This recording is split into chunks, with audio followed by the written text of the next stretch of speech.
أعوذ بالله من الشيطان الرجيم. بسم الله الرحمن الرحيم. هل أتى على الإنسان حين من الدهر لم يكن شيئا مذكورا إنا خلقنا الإنسان من نطفة أمشاج نبتليه فجعلناه سميعا بصيرا إنا هديناه السبيل إما شاكرا وإما كفورا إنا أعتدنا للكافرين سلاسل وأغلالا وسعيرا إن الأبرار يشربون من كأس كان مزاجها كافورا عينا يشرب بها عباد الله يفجرونها تفجيرا يوفون بالنذر ويخافون يوما كان شره مستطيرا ويطعمون الطعام على حبه مسكينا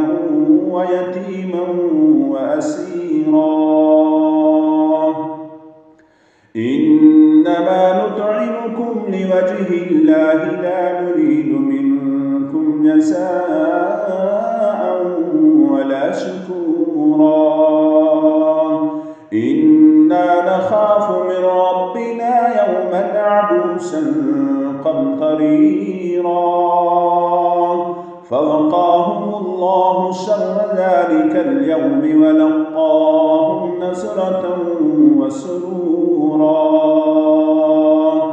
وجزاهم بما صبروا جنة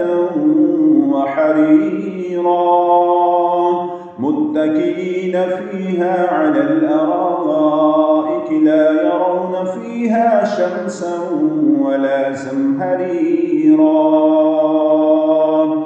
ودانية عليهم ظلالها وذللت قطوفها تذليلا ويطاف عليهم بآنية من فضة وأكواب كانت قوارير من فضة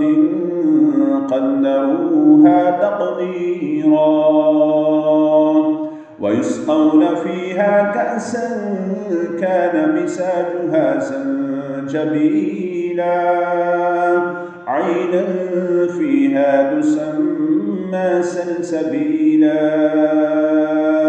ويطوف عليهم ولدان مخلدون إذا رأيتهم حسبتهم لؤلؤا منثورا وإذا رأيت ثم رأيت نعيما وملكا كبيرا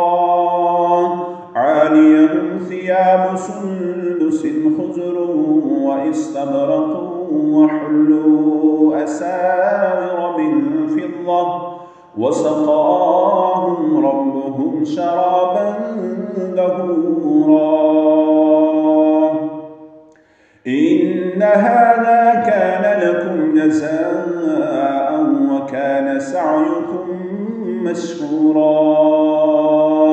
إنا نحن نزلنا عليك القرآن تنزيلا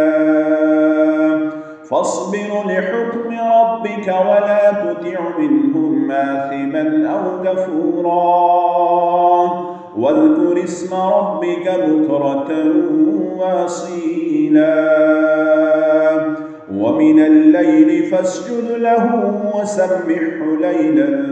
طويلا إن هؤلاء يحبون العاجلة ويذرون وراءهم يوما ثقيلا خلقناهم وشددنا أسرهم وإذا شئنا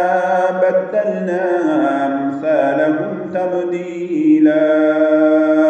إن هذه تذكرة فمن